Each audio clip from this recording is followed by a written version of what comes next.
The HyperX Pulsar Core is an 87-gram mouse which has a medium-sized shape and a symmetrical design. The build quality is pretty much okay, but my left button actually has a bit of wobble. I hope HyperX can fix this, but here's a sound test so you know what it's like.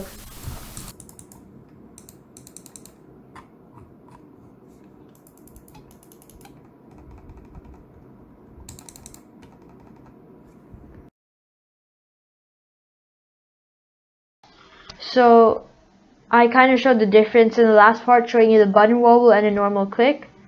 I hope you could make out the difference. The button wobble is noticeably loud, but it didn't affect me in gameplay.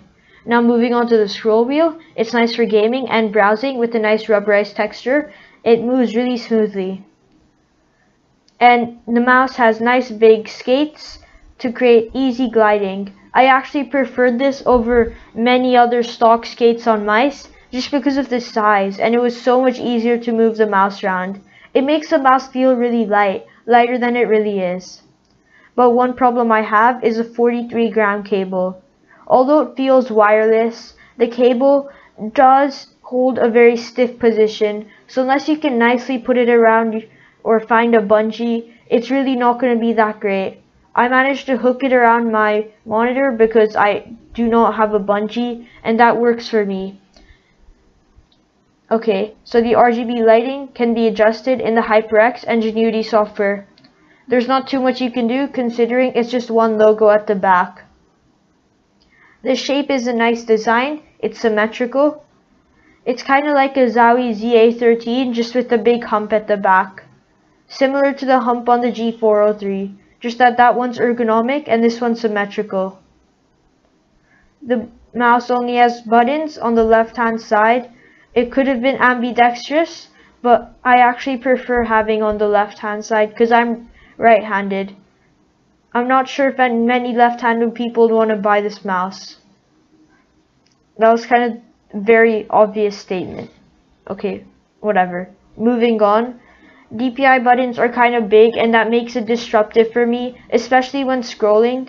I've managed to hide in my DPI by accident when using the scroll wheel, and I've generated this bad habit of quickly scrolling once and then moving my hand above the DPI button. It's very uncomfortable and I tend to mess up a lot. I hope the DPI buttons could be moved further back, or instead of having two, they could leave it to one.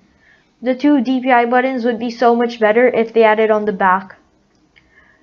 And the sides. At first I thought it was a rubberized texture, but actually it's just different coating on plastic. It still does give an enhanced grip, but it feels cheap.